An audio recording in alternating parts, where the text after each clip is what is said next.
Bantuan yang sesungguhnya adalah bagaimana menggugah pikiran orang yang dibantu supaya dia berubah dari sifat meminta atau nunas kepada sifat memberi atau menciptakan. Saya menanam sendiri di tanah saya sendirian. Saya ambil bagian dari petak sawah dan saya ambil satu kambing, satu ayam dari berpuluh-puluh kambing ayah saya, dan saya kandangkan sendiri. Saya belajar sendiri, ya, itu inisiatif saya sendiri. Belajar bekerja, bahkan dari sejak lahir dia harus belajar bekerja. Di negara-negara maju, di Amerika, di Belanda, saya diundang oleh teman saya di Belanda, dan saya melihat dalam keluarga itu anaknya kecil-kecil berganti-ganti mencuci piring, ya, ditugaskan oleh orang tuanya. Giliran kamu, giliran kamu. Ini baik sekali. Jangan sekali.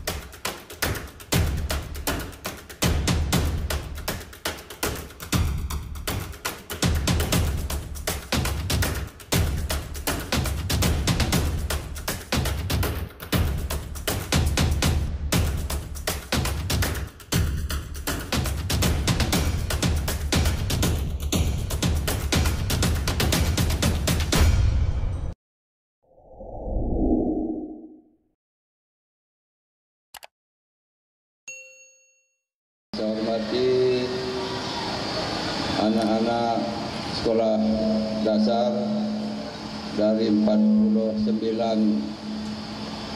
sekolah dan para guru. Yang saya hormati Bapak dan Ibu dari Yayasan Sampurna, Bapak, Ibu, saudara-saudara, hadirin, hadirat.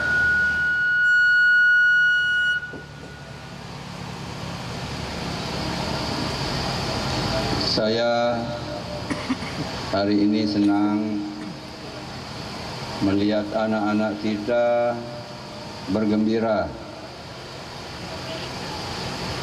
karena memang usia anak-anak adalah usia bermain. Tidak boleh anak-anak kehilangan masa kecilnya dengan penuh kegembiraan. Masa kecil adalah masa pembentukan watak manusia. Karena itulah apa yang dilakukan oleh Yayasan Sampurna sudah benar. Saya senang berbagai organisasi termasuk Sampurna Foundation ini melakukan kegiatan di Lombok Timur. Apa yang disajikan sudah tepat, yaitu satu pendekatan sosial dengan menampilkan berbagai kesenian. Itu sudah benar. Saya diundang, disuruh saya pakai sapu dalam undangannya itu. Itu saya senang sekali. Yayasan Sampurna minta saya dan teman-teman pakai sapu, terutama bagi orang-orang botak seperti saya. Sapu lebih baik dari topi karena ada sirkulasi udara. Mungkin itu dasarnya juga orang-orang tua kita di Lombok dulu menggunakan sapu. Karena kalau Anda pakai topi hitam itu dia sangat panas, kecuali Anda kasih lubang di atas. Jadi sudah benar Yayasan Sampurna meminta saya pakai sapu.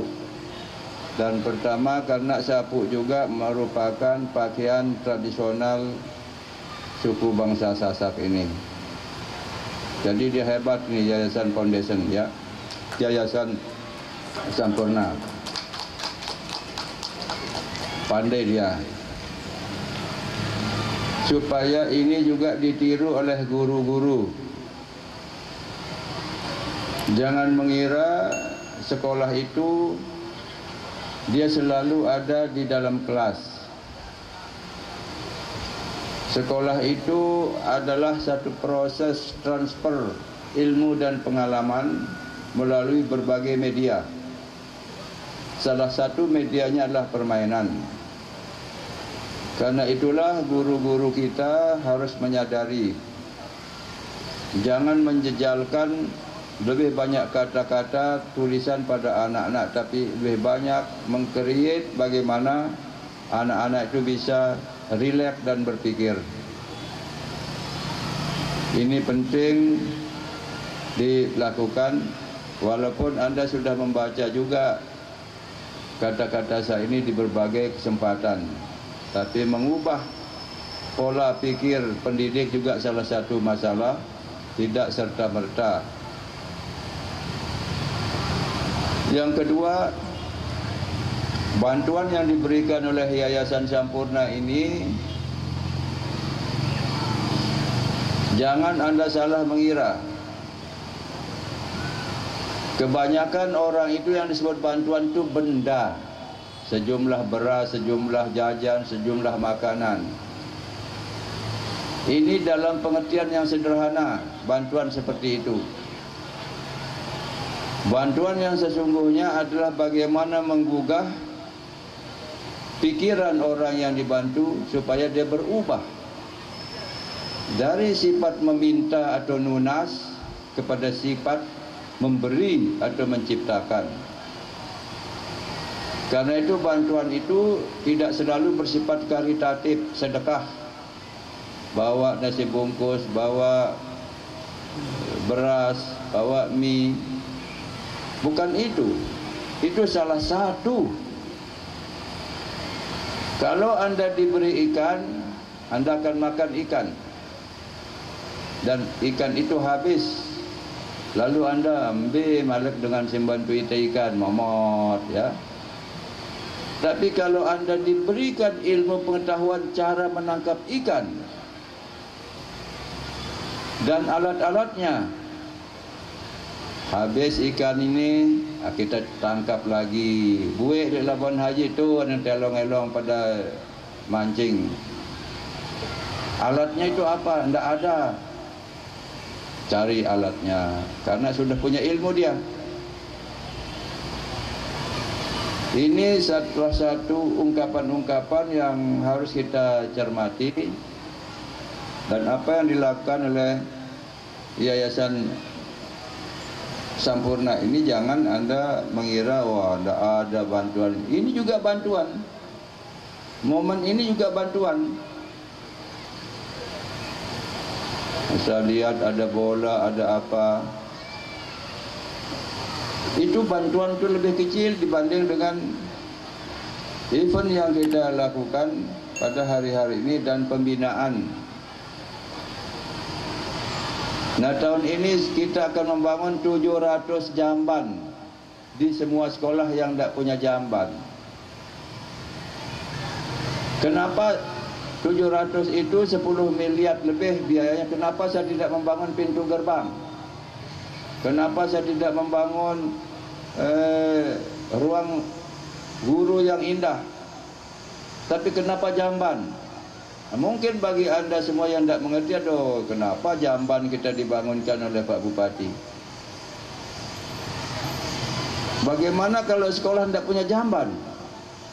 Tidak punya tempat mencuci tangan? Nah, sekolah apa ini? Sekolah jegol namanya, ya. Ya, jegol sekolah ini. Mele ibu gurunya, lalu menek, lalu rarat, ulik-ulik, nyodok. Tidak boleh itu, ya. Harus sekolah itu menggambarkan kebersihan.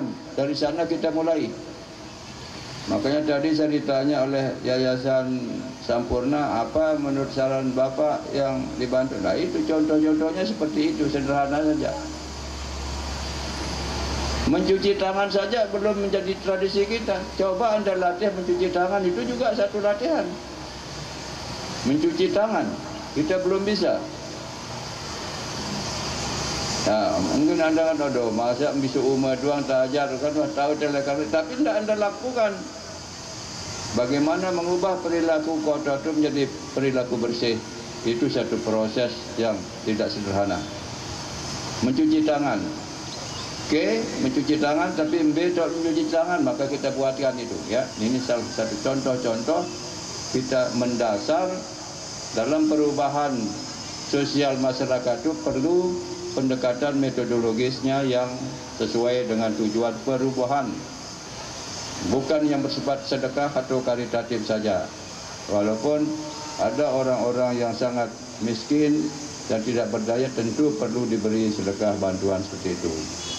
Karena itu saya tidak bisa lama-lama di sini. Sekali lagi terima kasih kepada Yayasan Sampurna atas bantuannya, dan silahkan anda terus menggagas berbagai ide-ide yang bisa melakukan perubahan yang baik bagi masyarakat di Lombok Timur. Ada tema yang anda lakukan itu, mungkin kita harus bagian dari itu harus kita revisi. Misalnya anda mencegah anak kecil bekerja, ya. Mungkin ada judul yang lebih bagus, ya. Anak kecil bekerja harus dibatasi pengertiannya sebagai pencari nafkah atau bekerja sebagai proses belajar mengajar. Misalnya anak-anak di sekolah itu diajar oleh gurunya bagaimana dia bergotong royong, menyapu, membangun dan sebagainya. Itu bagus sekali sebagai satu proses pendidikan, ya. Jadi anda definisikan, ya, sebagai lapangan kerja itu tetap tanggung jawab masyarakat, orang tua, tetapi bagian-bagian lain sebagai pendidikan itu penting. Saya melihat di Cina, saya sudah 2 kali pergi ke negeri Cina, itu anak-anak kecil oleh keluarganya dari kecil diajarkan setelah dia pulang sekolah mencatat di toko-toko. Itu dia mengajar anaknya supaya dia tidak terlalu jauh dari kehidupan, maksudnya, ya. Ini penting diperhatikan di negara kita, pemahaman kita tentang kerja, ya. Di Afrika itu ada banyak tentara anak-anak, buruh anak-anak bekerja di tambang yang keras dan sebagainya. Itu masalah berbeda. Tapi kalau dalam pengertian pembentukan karakter manusia, kerja manusia yang rajin, manusia kreatif, sudah saya ikuti dalam diri saya sendiri. Sejak kecil saya bekerja sendiri. Karena itu kebiasaan bekerja dari kecil itu saya bawa sampai sekarang. Saya SMP, saya menanam sendiri di tanah saya sendirian. Saya ambil bagian dari petak sawah dan saya ambil 1 kambing, 1 ayam dari berpuluh-puluh kambing ayah saya, dan saya kandangkan sendiri, saya belajar sendiri, ya. Itu inisiatif saya sendiri. Itu sangat penting. Sampai sekarang saya menjadi orang yang sangat rajin bekerja karena saya belajar dari kecil. Oleh karena itu kita harus hati-hati dengan berbagai kalimat-kalimat kita yang seakan-akan tidak boleh anak itu belajar bekerja dari kecil. Itu harus kita luruskan. Belajar bekerja, bahkan dari sejak lahir dia harus belajar bekerja. Di negara-negara maju, di Amerika, di Belanda, saya diundang oleh teman saya di Belanda, dan saya melihat dalam keluarga itu anaknya kecil-kecil berganti-ganti mencuci piring, ya, ditugaskan oleh orang tuanya. Giliran kamu, giliran kamu. Ini baik sekali. Jangan sekali-kali anda tidak mengerti tentang ini, ya, pendidikan bekerja. Saya kira itu sebagai tambahan. Lebih dan kurangnya saya minta maaf. Wassalamualaikum warahmatullahi wabarakatuh.